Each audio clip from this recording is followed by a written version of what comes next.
Sebenarnya saat kita sembuh dari cacar air, virusnya tidak sepenuhnya hilang.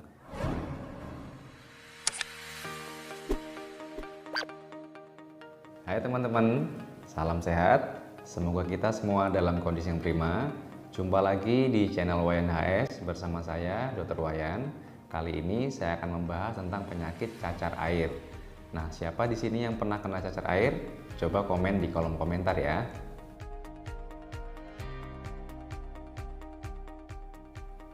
Cacar air merupakan penyakit infeksi yang disebabkan oleh virus varicella zoster. Itulah sebabnya penyakit ini juga dikenal dengan istilah varicella. Seperti penyakit virus pada umumnya, cacar air dapat sembuh dengan sendirinya atau self-limiting disease.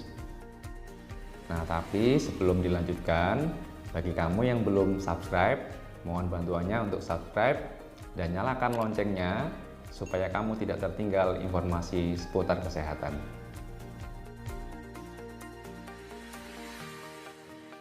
Ada beberapa gejala dari cacar air. Gejala utama yang dapat kita kenali adalah timbulnya demam yang disertai dengan ruam kemerahan. Nah, ruam kemerahan ini yang nantinya akan berubah menjadi bintil atau lentingan yang berisi cairan, yang dimana konsistensi dan bentuknya mudah sekali untuk dikenali. Nah, kondisi tersebut biasanya juga disertai dengan gejala lainnya, berupa nyeri otot, nyeri kepala, juga bisa menyebabkan batuk jika sudah menyerang sistem pernapasan kita.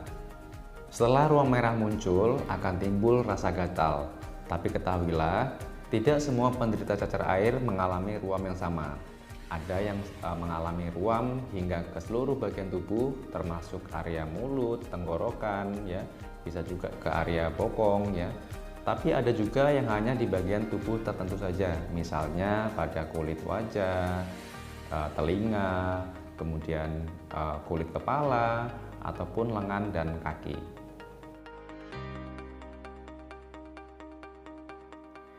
Penyakit ini memang sering dianggap tidak membahayakan jiwa, namun ada beberapa penderita cacar air yang mengalami kondisi lebih parah.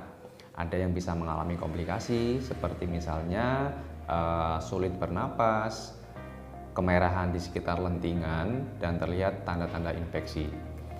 Dan juga bisa terjadi gejala dehidrasi seperti mulut kering dan jarang buang air kecil. Jadi jangan anggap remeh penyakit ini ya. Nah, tadi sudah dijelaskan bahwa penyebab penyakit ini yaitu karena virus varicella zoster. Virus ini dapat menular dengan mudah dan cepat dan disebarkan secara aerogen melalui udara.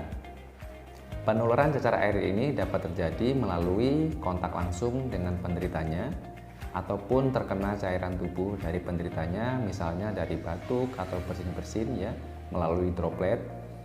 Bisa juga karena memegang barang-barang yang sebelumnya kontak dengan penderitanya, misalnya dari spray ataupun baju kotor dari penderitanya itu. Kapan harus mewaspadai cacar air? Nah, waktu yang harus diwaspadai pada penderita cacar air ini adalah 1-2 hari sebelum munculnya ruam hingga 7 hari setelahnya. Nah, ini pertanyaan yang sering kali ditanyakan. Sebenarnya saat kita sembuh dari cacar air, virusnya tidak sepenuhnya hilang, melainkan dia masih ada di dalam tubuh kita, bersembunyi pada saraf kita, tetapi dalam kondisi yang tidak aktif atau kita sebut dorman, yaitu tidur sementara. Nah, kenapa kok sementara? Karena virus ini dapat aktif kembali saat sistem imun atau kekebalan tubuh kita menurun. Nah, biasanya pada saat kita dewasa atau usia lanjut. Namun, virus ini tidaklah menjadi cacar air, melainkan menjadi cacar api atau herpes zoster. Nah, apa itu cacar api atau herpes zoster? Nah, untuk penyakit ini mungkin kita akan bahas di pertemuan selanjutnya. Jadi ikuti terus channel ini, jangan sampai ketinggalan. Ada beberapa cara untuk mencegahnya agar kita terhindar dari cacar air. Yang pertama, lakukan vaksinasi. Vaksinasi varicella ini akan efektif jika diberikan pada anak usia 1-18 tahun. Ini adalah rekomendasi dari Ikatan Dokter Anak Indonesia. Yang kedua, bagi penderita cacar air diharapkan untuk tidak berkeliaran atau melakukan isolasi di rumah. Tujuannya agar tidak menularkan atau menyebarkan virus ini kepada orang yang sehat, terutama orang sehat yang dengan sistem imun rendah.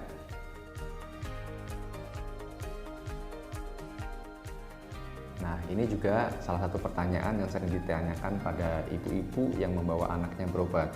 Anak saya boleh mandi nggak, dok? Justru kita harus membersihkan kulit yang kotor itu ya, mungkin dari bekas cacarnya atau bekas keringat ya, karena biasanya timbul demam tinggi, itu juga akan muncul banyak keringat.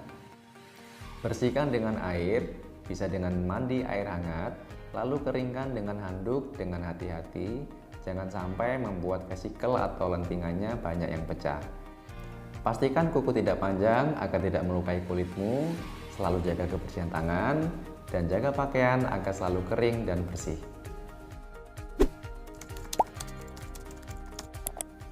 Nah, sampai di sini dulu pembahasan mengenai cacar air atau varicella. Semoga informasi ini bisa bermanfaat. Bagi kamu yang belum subscribe, mohon untuk bantuannya subscribe, nyalakan loncengnya, dan share video ini, juga like jika kamu suka. Terima kasih, sampai jumpa di video berikutnya. Salam sehat untuk kita semua.